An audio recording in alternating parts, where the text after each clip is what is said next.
Sunrise.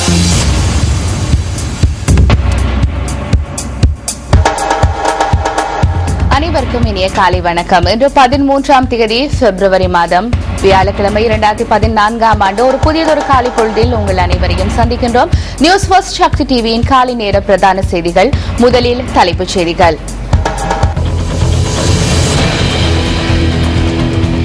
சட்டவிரோதமாக New Zealand செல்ல முயற்சித்த போது கைதான 65 பேரும் விளக்கமறியலில்.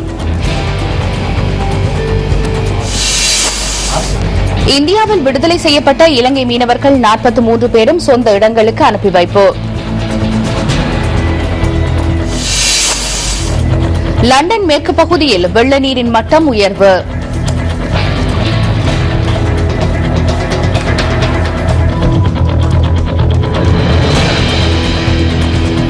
முதலில் உள்நாட்டுச் செய்திகள்.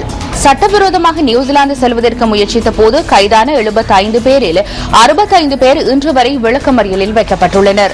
சந்தேக நபர்கள் நேற்றிரவு களுத்துறை நீதவான் முன்னிலையில் ஆஜர்படுத்தப்பட்ட போது இந்த உத்தரவு பிறப்பிக்கப்பட்டுள்ளது. ஏனைய 10 பேரையும் பிணையில் விடுவிக்குமாறு உத்தரவு பிறப்பிக்கப்பட்டுள்ளது. நியூசிலாந்து செல்வதற்கு முயற்சித்த போது பேர்வளை மற்றும் மொரகல்ல பகுதிகளில் நேற்று அதிகாலை இவர்கள் கைது செய்யப்பட்டிருந்தனர். இந்த குழுவினர்களில் 60 ஆண்களும் 9 பெண்களும் 6 குழந்தைகளும் அடங்குகின்றனர். சந்தேக நபர்கள் மட்டக்களப்பு மற்றும் வாழைச்சேனை ஆகிய பகுதிகளைச் சேர்ந்தவர்கள் என்று போலீஸ் ஊடக பேச்சாளர் அலுவலகம் குறிப்பிடுகிறது.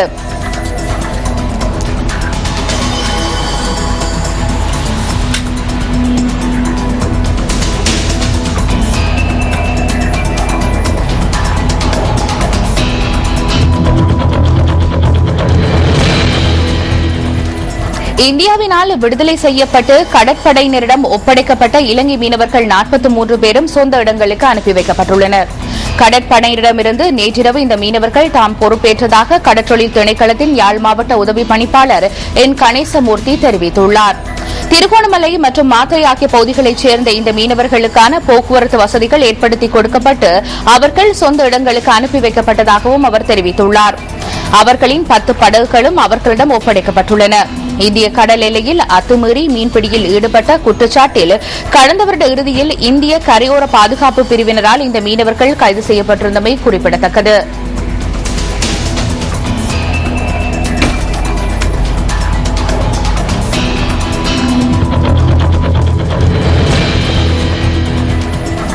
கம்பன் புகழ் பாடி கன்னி தமிழ் வளர்ப்போம் என்ற தொனிப்பொருளில் கொழும்பு கம்பன் கழகம் நடத்தும் கம்பன் விழா 2014 இன்று ஆரம்பமாக உள்ளது. இன்று தொடங்கும் 2014ஆம் ஆண்டுக்கான கம்பன் விழா எதிர்வரும் ஞாயிற்றுக்கிழமை வரை கொழும்பு ராமகிருஷ்ண மிஷன் மண்டபத்தில் இடம்பெறவுள்ளது. இன்று மாலை 5 மணியளவில் வெள்ளவத்தை ஸ்ரீ ஐஸ்வர்ய லட்சுமி கோவிலில் இருந்து கம்பன் பட ஊர்வலம் ஆரம்பமாக உள்ளமை குறிப்பிடத்தக்கது. வெள்ளவத்தை ராமகிருஷ்ண தோட்டத்தில் உள்ள ஐஸ்வர்ய லட்சுமி ஆலய வாசலில் இருந்து ராமன் திருவுருவ உருவமும் கம்பன் திருவுருவப் படமும் கொண்டதான ஊர்வலத்தோடு ஆரம்பமாகிறது.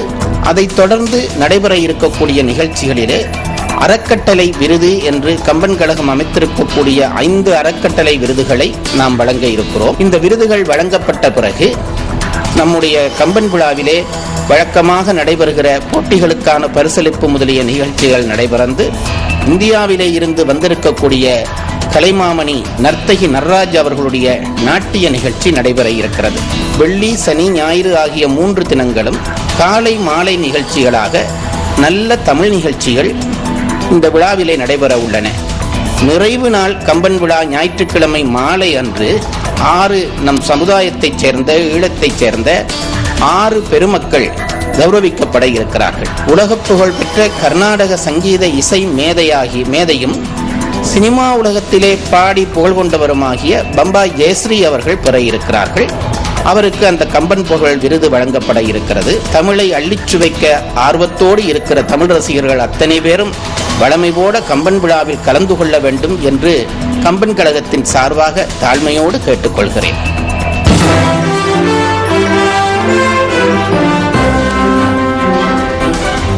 அண்மை காலங்களில் காடுகளில் ஏற்பட்ட தீயினால் அங்கு முன்னெடுக்கப்பட்ட பல்வேறு பயிற்சிகைகளும் அங்கிருக்கின்ற மரங்களும் நீர்நிலைகளும் அழிவடைந்து வருகின்றன. நேற்று முன்தினம் இரவு திம்புள்ள பத்தன போலீஸ் பிரிவுக்குட்பட்ட டெவோன் நீர்வீழ்ச்சி பகுதியில் பரவிய காட்டு தீயினால் 50 ஏக்கருக்கு மேற்பட்ட பகுதி தீயினால் கருக்கியுள்ளது.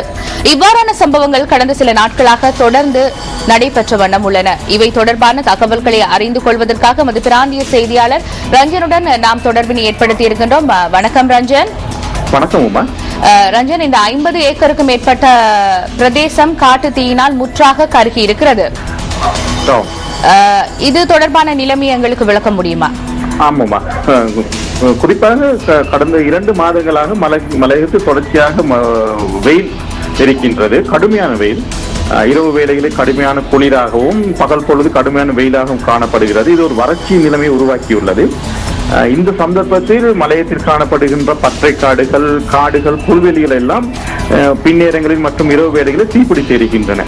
குறிப்பாக அண்மையில் நல்ல தண்ணி பிரதேசத்தில் ஸ்ரீபாத் பிரதேசத்தில் காட்டு தீ பரவியது. சுமார் 100 ஏக்கருக்கு மேற்பட்ட நிலப்பகுதி எரிந்து நாசமாகியுள்ளதாகவும், அதே நேரம் டெவன் நீர்வீழ்ச்சிக்கு அண்மையில் காணப்பட்ட புல்வெளி பகுதியில் நேற்று முன்தினம் தீ பரவியதனால் சுமார் 50 ஏக்கருக்கு மேற்பட்ட பகுதி தீயினால் கருகியுள்ளதாகவும் போலீசார் தகவல்களை வெளியிட்டுள்ளனர்.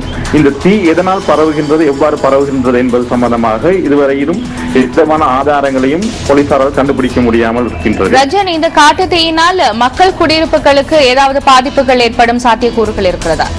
இதுவரையிலும் அவ்வாறான பாதிப்புகள் ஏற்படவில்லை. ஆனால் காரணம் மக்கள் அதை உடனே கருத்தில் கொண்டு அந்த தீயினை கட்டுப்படுத்துவதற்கான நடவடிக்கைகள் மேற்கொண்டதனால் அவ்வாறான பாதிப்புகள் இல்லை. எனினும் மிருகங்களின் வாழ்விடங்கள் அளிக்கப்படுகின்றன.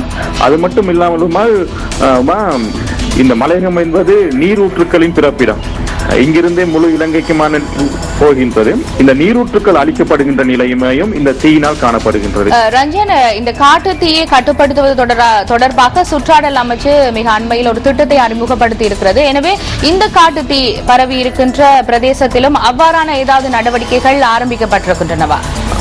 குறிப்பாக நுவரெலியாவில் காணப்படுகின்ற பிதுரு தலாகாலை மலையில் வளமையாகவே வருடாந்தம் இந்த காட்டு தீ பரவும். அதனை கட்டுப்படுத்துவதற்காக இவரிடம் அந்த காட்டில் பல்வேறு நடவடிக்கைகள் மேற்கொள்ளப்பட்டு காட்டு தீ ஏற்பட்டால் பெரிய பிரதேசங்களுக்கு பரவாமல் இருப்பதற்கான நடவடிக்கைகளும் மேற்கொள்ளப்பட்டுள்ளன. ஆனால் நல்லத்தண்ணி மற்றும் டெவான் புல்வெளி மற்றும் காடுகளில் அவ்வாறான நடவடிக்கைகள் மேற்கொள்ளப்படவில்லை. அதுக்கான சாத்தியக்கூறுகளும் காணப்படவில்லை. காரணம் இவை மிகவும் சரிவான பிரதேசங்களாக காணப்படுகின்றது. நன்றி ரஞ்சன், எங்களோடு இணைந்து கொண்டு அண்மையில் பரவிய காட்டு தீ தொடர்பான தகவல்களை தந்திருந்தீர்கள். நன்றி.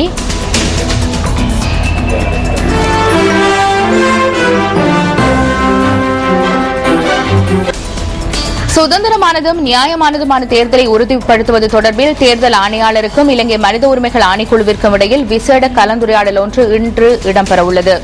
தேர்தல் வாக்களிப்பு நிலையங்களில் கண்காணிப்பு பணிகளுக்கு சந்தர்ப்பம் வழங்குவது தொடர்பில் இதன்போது கலந்துரையாடப்பட உள்ளதாக மனித உரிமைகள் ஆணையாளர் கலாநிதி பிரதீப மகாநாமகேவ தெரிவித்துள்ளார். தேர்தல் சட்டங்களை மீறும் வகையிலான நடவடிக்கைகளை தடுத்தல், அதற்கு எடுக்கப்பட வேண்டிய நடவடிக்கைகள் உள்ளிட்ட பல விடயங்கள் தொடர்பில் கலந்துரையாடப்பட உள்ளதாக அவர் தெரிவித்துள்ளார். அத்துடன் வடமாகாண சபை தேர்தலில் கண்காணிப்பு பணிகளை முன்னெடுத்தது போன்று இந்த முறையும் கண்காணிப்பு பணிகளில் ஈடுபடுகின்றமை குறித்து இதன்போது ஆராய உள்ளதாக அவர் தெரிவித்துள்ளார்.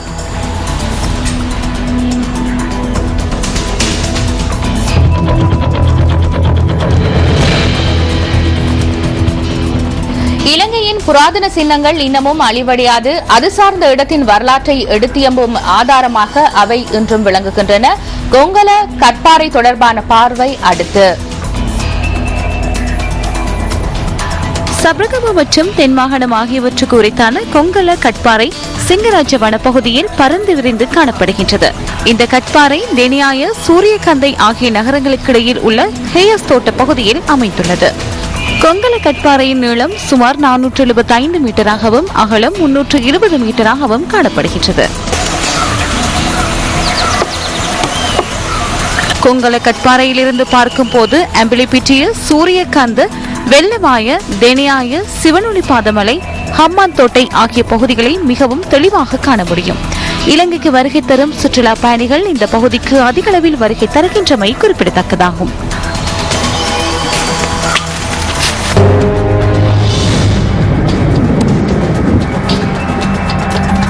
இன்றைய வானிலை தொடர்பான தகவல்களை அறிந்து கொள்வதற்காக வளிமண்டலவியல் திணைக்களத்தின் வானிலை அதிகாரி கே சூரியகுமாருடன் நாம் தொடர்பினை ஏற்படுத்தி இருக்கின்றோம். வணக்கம். வணக்கம். ஸ்கைப் ஊடாக இணைந்திருக்கின்றீர்கள். இன்றைய நாட்டில் நிலவக்கூடிய வானிலை தொடர்பான தகவல்களை தர முடியுமா? தற்போது இலங்கையில் மழை காணப்படுவதற்கான சாத்தியக்கூறுகள் சற்று குறைவாகவே காணப்படுகின்றன. இருந்த போதிலும் சப்தகமுவ மற்றும் உப மாகாணங்களின் சில பகுதிகளிலும் காலி மாத்தறை மாவட்டத்தின் சில பகுதிகளிலும் சிறிதளவான மழை காணப்படும். இதனைத் தவிர நாட்டின் அநேகமான பகுதிகளில் சீரான காலநிலையே தொடரும். கடல் பிராந்தியங்களை பொறுத்தவரையில் இலங்கை தீவு சுற்றியுள்ள ஆழ்கடல் பிரதேசங்களிலும் இந்த சீரான காலநிலை தொடரும். கடல் பிராந்தியங்களில் காற்றின் வேகமானது மணிக்காலத்துக்கு 20 கிலோமீட்டர் முதல் 40 கிலோமீட்டர் வரையான வேகத்தில் வடகிழக்கு திசையிலிருந்து காற்று வீசும். அதே நேரம் இந்த ஆழ்கடல் பிரதேசங்கள் கொந்தளிப்பற்ற நிலையிலே காணப்படும்.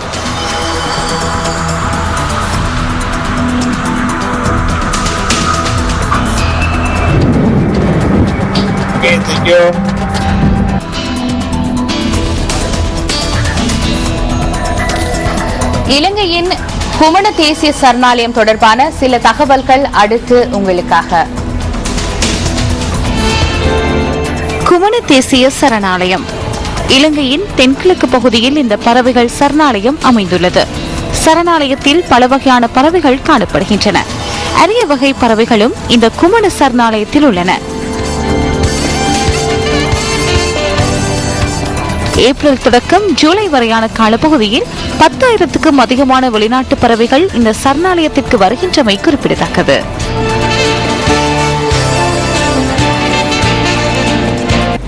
இத்துடன் நியூஸ் ஃபர்ஸ்ட் சக்தி டிவியின் காலை நேர பிரதான செய்திகள் நிறைவுக்கு வருகிறது. வணக்கம்.